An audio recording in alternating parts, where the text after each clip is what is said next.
It's mind-blowing how one moment we're talking about building a family and securing our future, and the next there's this gut-wrenching betrayal, this infidelity. It just doesn't compute. My wife, an unassuming yet striking woman, and I share dreams of financial stability and a happy family life. We've been working towards that together for years. The thought of her straying and expecting no consequences is infuriating. I'm Ryan Carter, married to Sophia. She's always dressed to the nines with meticulous attention to detail. Even on her days off, she takes care with her appearance. I'm just your typical guy. I handle contracts and proposals while she teaches English at the local middle school. Her trusty Toyota Corolla, the staple of educators everywhere, bears a small dent from a minor accident. Coincidentally, my car shares a similar mark. We first crossed paths while attending the same college class during our junior year. We both had aspirations. Mine were focused on landing a good job and starting a family, while hers revolved around achieving success through her own merits. The summer following our graduation, we tied the knot, and life was good. We appeared to have everything going for us. Fast forward 8 years into our marriage, and as I returned home from work one evening, I was greeted by Sophia wearing a robe. "Would you like to join me in the bedroom?" she asked, opening her robe to reveal lacy lingerie underneath. How could I refuse? Taking my hand, she led me to our bed, and the next hour passed in a passionate blur. For me, it was unforgettable. After our heartbeats returned to normal, Sophia announced, "Wait here, I've made dinner," and headed to the kitchen. She came back with a pizza and a pack of beer. We ate a few bites and drank beer. Then she asked, "Ryan, do you think we could start a family?" I smiled. We had discussed the possibility of starting a family before, but we felt that the time was not quite right. "What were you thinking about in November then? I could give birth during the school holidays." "Well, I think it's a great plan. Do you want to celebrate a little more?" She took my hint, and after that, we went for round 2. And after a short break, we went for a third and final round. I enjoyed a very tranquil night's rest. Hey, just a heads up, I have a book club gathering at 6 tonight, so dinner's in the microwave. "Catch you later around 9:30, Sophia said as she headed off to school. I felt a spring in my step at work. The thought of starting a family had me feeling excited. Since Sophia's folks lived nearby, I called them during my lunch break and invited them over. "Frank, would you and Susan be available to come over tonight? We have some exciting news to share. Sophia's got a book club meeting and should be back around 9:30 p.m. "Let me check with Susan real quick," Frank responded. After a brief pause, "Sure thing, we'll see you later tonight." At around 3, I received an email that left me puzzled. "Meet at the Garden Inn by 6:00 p.m. Ensure punctuality." The email sender remained unidentified to me. Attempting to focus on work proved futile as my curiosity consumed me. Thus, unable to concentrate, I navigated through rush-hour traffic and arrived at the Garden Inn. I parked in an area devoid of cars and waited. It was just before 6:00 p.m. and a few more vehicles arrived, yet none were familiar to me. Imagine my astonishment when Sophia's car pulled in across from mine. She emerged adorned in a stunning dress, a lovely blue ensemble I had not seen before. It was quite unexpected for her to choose this location for a meeting. Exiting my car, I locked it and took a few steps before freezing in shock. The man from the car beside her stepped out, and she linked arms with him, giving him a brief kiss on the cheek. My head swam, my legs trembled, and my stomach churned. Sweating profusely, I leaned against my car and wretched. Gathering myself, I grabbed a floppy golf hat, a windbreaker, and sunglasses. Since she had never seen me on the golf course, hopefully, she wouldn't recognize me. I hurried into the lobby where I spotted Sophia in the lounge area while the man she was with checked in at the counter. I approached the display of brochures advertising hot air balloon rides, museums, and guided tours. Pretending to browse there, I discreetly took out my phone and activated the video function, using a brochure to conceal it. Glancing back at Sophia, I felt a pang of disappointment as I saw her sitting with a six-pack and a pizza box. Once the jerk finished checking in, they headed for the elevators. I kept recording. As soon as they stepped into the elevator, I hurriedly made my way to the stairs. With only 4 floors, I figured I had a good chance of following them. Pausing briefly on the second floor, I realized they must have already left if they were headed there. Onto the 3rd floor, just in time to catch sight of them walking away from me. They stopped a few rooms away from the end, and the jerk swiped his key card. What a gentleman, holding the door for Sophia as it closed behind them. I switched off my video and stood there pondering my next move. Eventually, I opted to anticipate a confrontation and return to the parking lot. A mischievous idea struck me. I took out my phone and dialed Quick Tow. We're entitled to a complimentary tow if it's within 50 miles. Hello, my wife's car won't start. Could you tow it to our house? How soon? 20 to 30 minutes. Excellent, I'll be waiting. I traversed the lot, got into my car, and positioned myself near Sophia's car, awaiting the tow truck. Inside Sophia's car, I noticed a duffel bag on the passenger seat. Curiosity piqued. I unzipped it to find a change of clothes and a tampon. Of course, she would appear quite conservative when she returned home. I had no inkling then. I stumbled upon a ring box, opened it, and found her wedding ring. I'm not sure what my blood pressure was, but it must have been dangerously high. I reached out to my friend Mike, who's handy with repairs, for a big favor. Hey Mike, it's Ryan. Could you replace my door locks tonight? Yeah, dealing with some issues. Perfect. I'll be there around 7. See you soon. Perhaps that jerk left his car unlocked. Well, let's find out.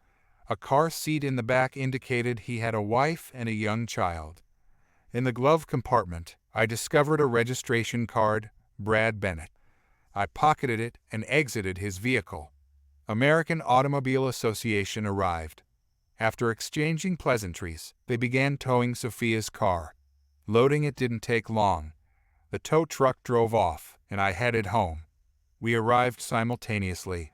It took a few minutes to park Sophia's car. After tipping the guy, he drove away.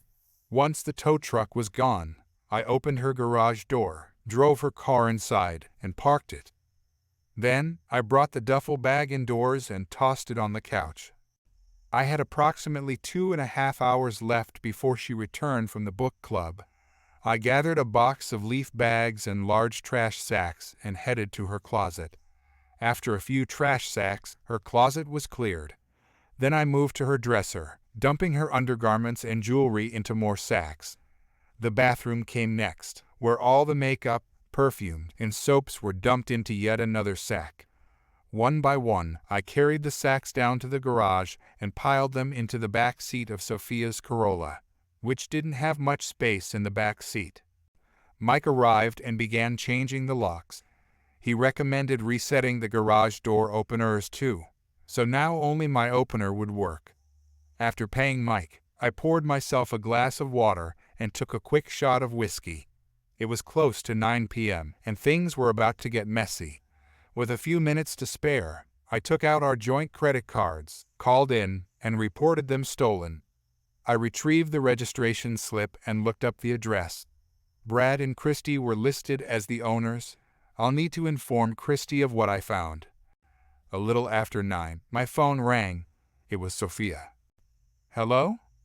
Oh, Ryan, my car has been stolen. Her voice was trembling and frantic. Actually, Sophia, I had it towed to the house. Why don't you have Brad give you a ride? Oh no, oh God. I ended the call. My heart was pounding, my palms were sweaty. The doorbell rang. Who could be here at this hour? Oh no, it was Frank and Susan. I forgot about inviting them earlier today. This was about to get interesting. Frank, Susan, please come in. Can I offer you something to drink? Sophia just called, and I expect her to arrive shortly. They settled on the couch. I handed Frank a beer. I was nervous, and it was evident. It wasn't Brad who arrived, but a taxi that pulled up and dropped off Sophia. She hurried up the sidewalk and attempted to use her key. When that failed, she rang the doorbell. I allowed her entry. Her mascara was smudged. She had been crying. Before Sophia could explain, she was interrupted. "Ryan, I'm so sorry." "Mom, Dad, what are you doing here?" Susan asked concernedly. "Sweetheart, what's wrong? Are you okay?" I interjected. "Sophia, I called your parents around noon today and informed them that we had a significant announcement for them." I explained. Last night Sophia and I were spending time together as a married couple, and she brought up. I continued. Then Sophia went downstairs, grabbed some pizza and beer, and we had dinner in bed. Afterwards, she asked, "Ryan, do you think we could start a family maybe in a few months, so I could give birth between school years?" Susan exclaimed, "Sophia, that's fantastic." I interrupted her loudly.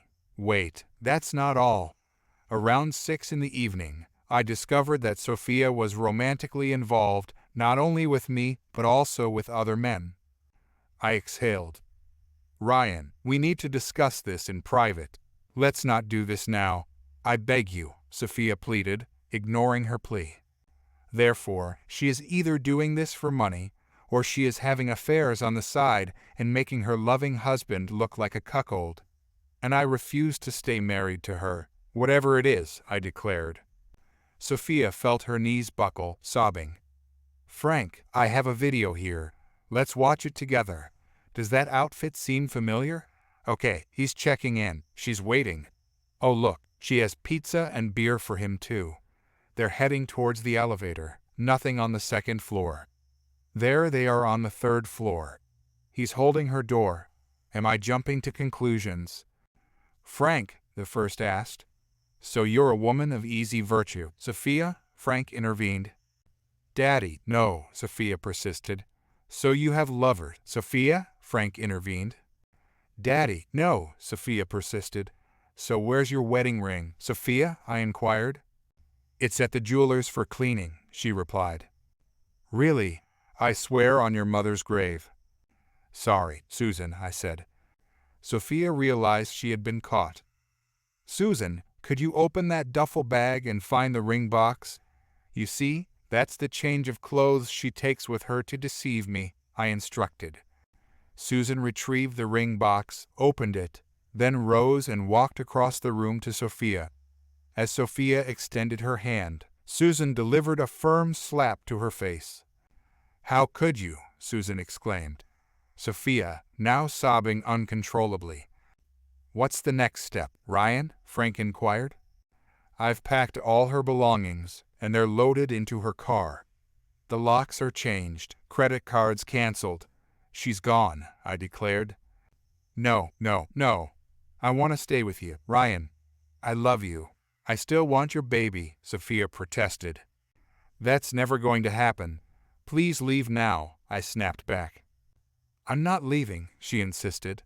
Frank rose from his seat, approached Sophia, seized her purse, and then gripped her ear tightly, refusing to release it. Dragging her to her feet as she screamed in agony, he guided her to the garage and directed her to her car. "Get in and leave. You're not welcome here either," Frank ordered. Dazed, Sophia sank into her car seat, resting her head on the steering wheel. Frank remained unmoved, rapping on the window. "Go. Leave now."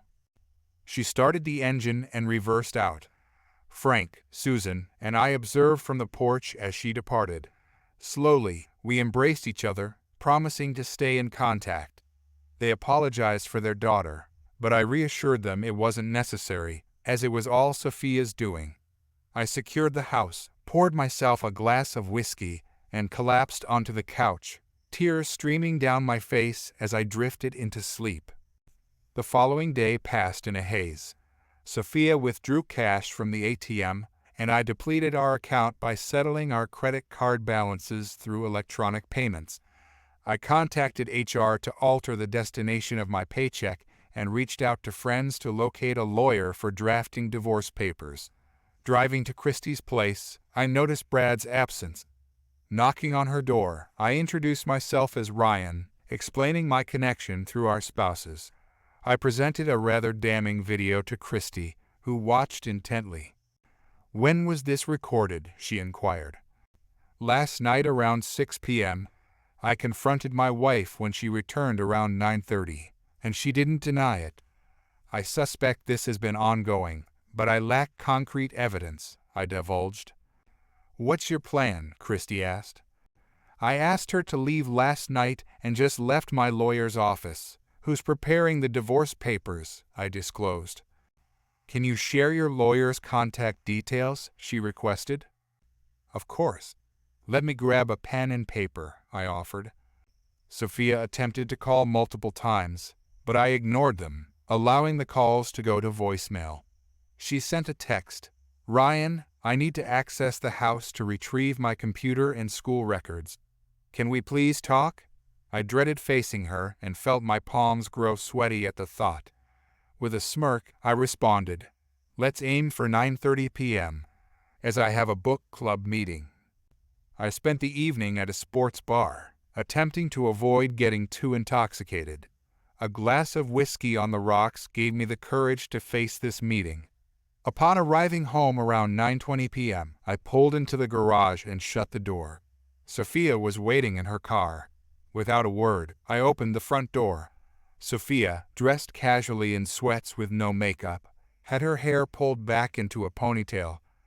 "Are you ready to talk?" she inquired. I simply shook my head. I had no intention of giving her the opportunity to deliver her rehearsed speech. She wandered into the bedroom, then into the spare room we used as an office, gathering some belongings. It took her a few trips to collect everything she needed. Each time she re-entered the house, she asked, "Are you ready to talk yet?" Each time, I just shook my head. Finally, Sophia couldn't contain herself any longer. "Ryan, I love you.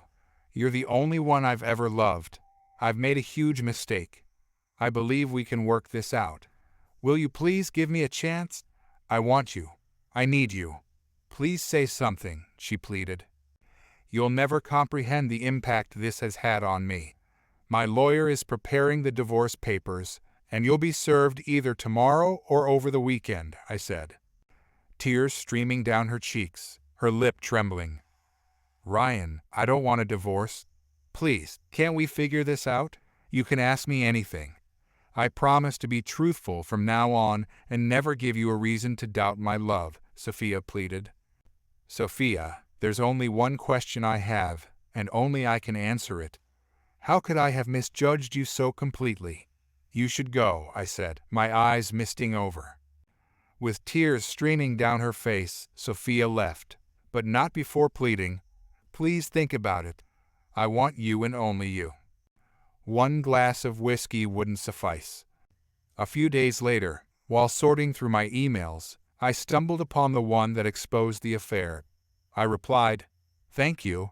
I owe you more than you could ever imagine. You're a guardian angel." I spent the evening contemplating the possibilities. Who alerted me, and for what reason? Eventually, I concluded it must have been someone affiliated with Sophia's workplace. I located a florist and arranged for a lovely bouquet of roses to be sent to Sophia's school, addressed to the teacher's lounge with a note reading, "For my guardian angel, thank you." The next evening, I received an email from my mystery benefactor. "The flowers are beautiful. Thank you, and you're welcome. To whoever you are, thank you. I'm eager to meet you." A few days later, I decided to extend an invitation via email. "I'd like to treat you and your partner to dinner as a small token of appreciation." The longer I stayed in the house, the more convinced I became that I needed to sell it. There were too many painful memories. Life was a struggle with emotions ranging from anger to self-pity. However, each day seemed a little brighter. I started to regain productivity at work, though I noticed people treating me as if I were contagious. I suppose I was a bit short-tempered with others. About a week after sending my email to my mysterious benefactor, I received a brief response: never married. Given my recent failure to interpret women's signals, I decided to sleep on how best to reply. In the morning, I arranged for more flowers to be sent to the teacher's lounge, along with a note that said, "Dinner, any day, any time, any place, any takers?" It felt like a therapeutic distraction that I desperately needed. I eagerly awaited a response. Gradually, my colleagues at work started conversing with me again. One day during lunch, someone gathered the courage to ask, "Is it too soon to talk about it?" "Not really," I replied to the few who listened.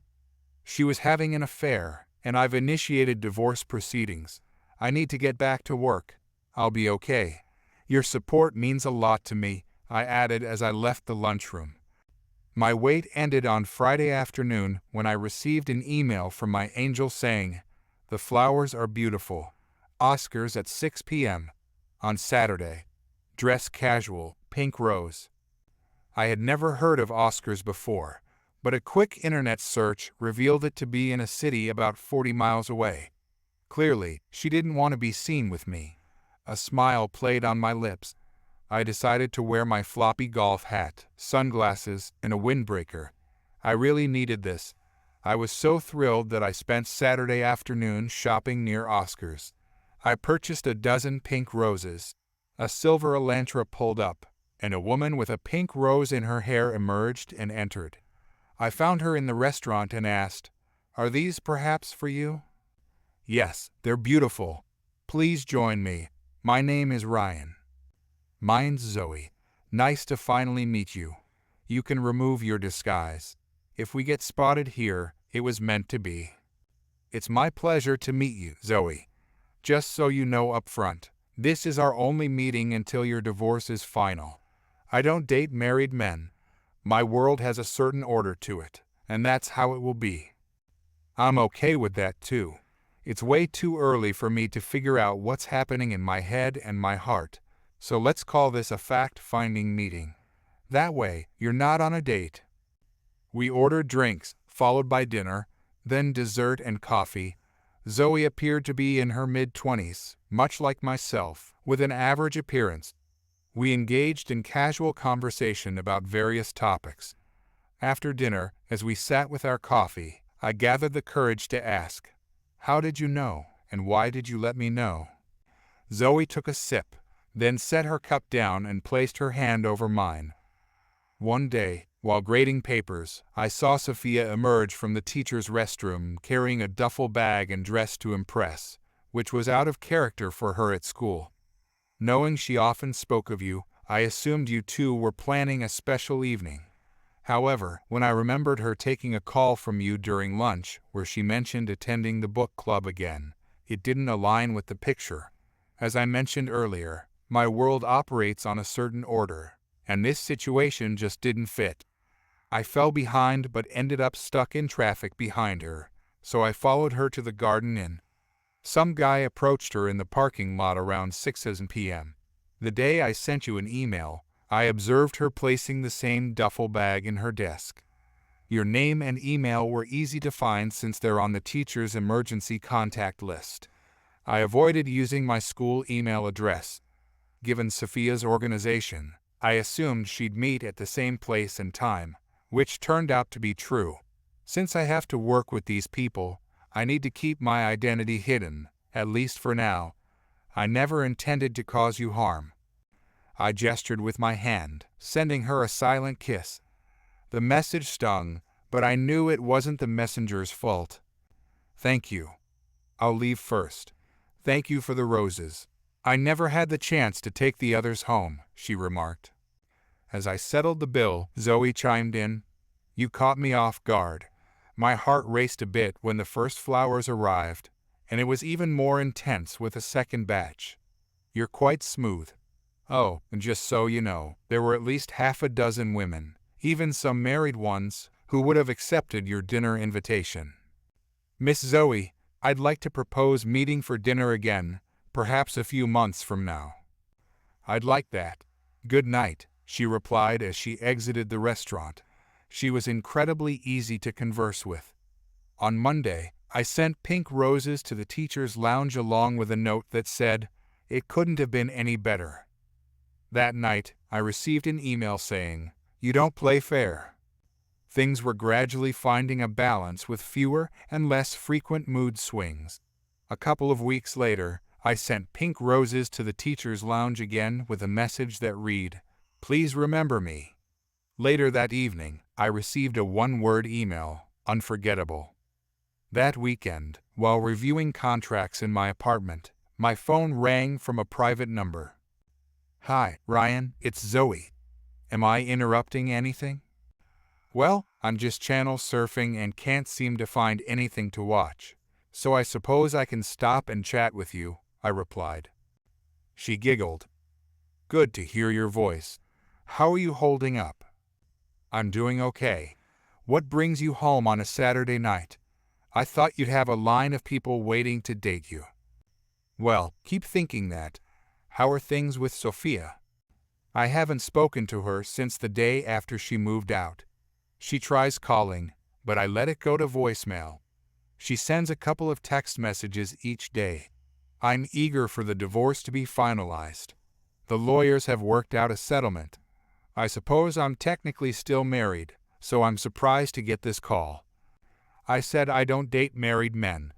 This is just a welfare check. No harm in talking to a married man who's going through with his divorce." We continued our conversation for another 20 minutes. As we bid each other good night, I mentioned, "I have a challenging week ahead and might appreciate a check-in next weekend." "Really? Well, I'll consider it. Good night," Zoe replied before hanging up. She's such an easy person to talk to. The following week, she called again, and in subsequent conversations, I got to know her better. She shared that during her sophomore year of college, she discovered her boyfriend, Jeff, cheating on her with her roommate. They had been together since high school. She recounted how he dismissed it with, "Hey, I'm a guy, it doesn't affect us." She broke up with him immediately and hadn't pursued a serious relationship since. It turned out we had a lot in common. I inquired of her, "It appears this occurred half a dozen years ago, and your security fences are still quite high." After a brief silence, she replied, "I don't believe so. It seems to me that you still have a lot of love to offer someone who will persuade you to give it another try." I had attended several gatherings, but felt uneasy with the attention from those who were soon to be single. I simply wasn't interested yet. Zoe mentioned she was dating, but most men would stop calling when she didn't have sex with them after a few dates. On the eve of my divorce being finalized, Sophia attempted one last time to reach out via text. "Ryan, please halt the divorce. I've changed. I comprehend what truly matters, and it's you. Please, I beg you, stop this." I couldn't find the words to reply. If you can't say anything nice, don't say anything at all. The following day, my divorce from Sophia was finalized. That evening, I received an email from Zoe saying, "Now that you're single again, you can call me." I dialed the number she provided, only to have a man pick up. My heart sank. "Hi, is Zoe available?" I asked. "Zoe, it's your phone," the man shouted. "Hello," Zoe said. "Hi, this is Ryan. Is this a bad time? I can call back later." "No, why do you ask?" "Well, a guy answered," I said. Zoe giggled. "Calm down. I live at home. That's my dad." I sighed. Wow, my heart dropped when he answered. "That's sweet," Zoe replied. "Well, don't you have a mean streak?" "No, it means you care about me more than you've let on. I like that." "You got me there, caught red-handed. It's pretty clear I still have some issues to work on." "Not a problem. I'm up for the challenge." We arranged dinner for the following evening, which quickly became a twice-weekly occurrence. Over the course of several more months, we went on numerous dates each week. During one of our outings, Zoe inquired, "Is Sophia still attempting to reach out to you?" I retrieved my phone, located the message thread with Sophia, and passed it to Zoe. She remained silent for several minutes, scrolling through over 100 text messages. Sophia used these messages as a sort of diary, updating me on various aspects of her life. Updates on Frank and Susan, progress with her counseling, and updates on her colleagues. Zoe's eyes welled with tears as she remarked, "Ryan, I can feel her anguish. She truly loves you." "If you think about it long enough, it makes sense," I responded to her. "I'm still the Ryan she fell in love with and married, but the Sophia I loved and married is gone. This Sophia can never take her place. I've moved on." Zoe pressed further. "Why didn't you ever respond to any of these messages?" "I didn't want to give her any false hope of us reconciling," I admitted. I had never imagined finding someone so soon after my divorce, but now I knew that I wanted Zoe to be my wife. Still grappling with expressing my feelings, I once again resorted to gestures. I sent a dozen pink roses to the teacher's lounge with a tag that read, "I think I love you." The following day filled me with apprehension. Had I spoken too soon? What if her response wasn't what I hoped for? Shortly after lunch, my phone buzzed with a text from Zoe. "I know I love you."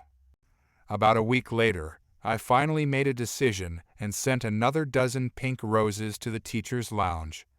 As the teachers began to gather for lunch in the lounge, the school secretary entered holding the bouquet of flowers. "Ladies, we have another bouquet for someone," she announced. Katie, one of the single teachers, eagerly rose from her seat and opened the accompanying envelope. "Oh my, listen to this. Will you marry me?" she exclaimed. The room erupted into a collective gasp. Katie went on, "If whoever these are meant for won't marry him, I will. So give me his name and number." Zoe couldn't contain her excitement and stood up to claim the roses from Katie. "These are for me, thank you," Zoe declared. The murmur of voices grew louder with disbelief. "The Ice Princess? No way. Who is he?" Zoe replied. "Sophia's Ryan." "Not anymore. Now he's Zoe's Ryan." "Wow, Sophia is going to freak out," Katie predicted. While I was having lunch at my desk, my secretary knocked on the door and inquired, "Are you busy?" "No. What's up?" Zoe burst into the room holding roses and exclaimed, "Yes, yes, yes," before rushing into my arms. Sophia left school early that day due to illness and remained absent for several days. Later, she applied for a transfer to another school, and our text exchanges ceased. Throughout our acquaintance, Zoe and I cuddled and shared kisses. I was reluctant to disrupt the harmony. One Sunday, while we were embracing and watching a movie, Zoe suddenly asked, "Do you miss being close?" "Of course, but if I get too hung up on it, it will cause conflicting emotions," I replied. "I'm nervous, Ryan. I'm afraid I might disappoint you in bed," Zoe admitted. "I'm not worried at all. I will do my best to please you, and I know that you will do the same for me," I assured her. We had a wonderful night, and after that, we started seeing each other more and more often. Experiencing intimacy with her was incredible. Though she seemed inexperienced in bed, it worked to my advantage. Thanks to her, I realized I had a bright future ahead. We had a small wedding ceremony since Zoe's parents couldn't afford much. After the wedding, while going through a box of wedding cards, we discovered a postcard from Sophia. It read, "I will always love you." Zoe commented, "I should send her roses for giving you to me." I shook my head. I try never to intentionally hurt anyone. After pondering for a moment, Zoe approached, embraced me tightly, and kissed me, saying, "You're right. I married a good man. We have a daughter named Zoe and a son named Jay. No matter what Zoe does, she consistently extends an invitation, saying, 'You're always welcome to join me.' She's an active member of our home book club, which means no need for outings. Despite the passing years, work still keeps me occupied. By chance, we ran into Sophia at the supermarket. Zoe walked beside me, gripping my finger, while Zoe held Jay. 'Sophia, you're looking good. How have you been?' I asked. trailing after Zoe. "It's nice to see you both," Sophia remarked. "I heard you landed a job as deputy director." "Congratulations," Zoe added. "Thank you. It keeps me busy. The person before me wasn't very organized." "Well, I should head off," Sophia said. "Goodbye," fighting back tears. I didn't spot any rings on her fingers, so she must still be single. It struck me that we both achieved our goals. 12 years ago, I had a son and a daughter, and she found success through her own efforts. It's ironic how things turned out. Thanks for watching. If you enjoyed the story, like and subscribe. Email your story to us and become part of our community. For more stories, check out the next video on our channel. Take care.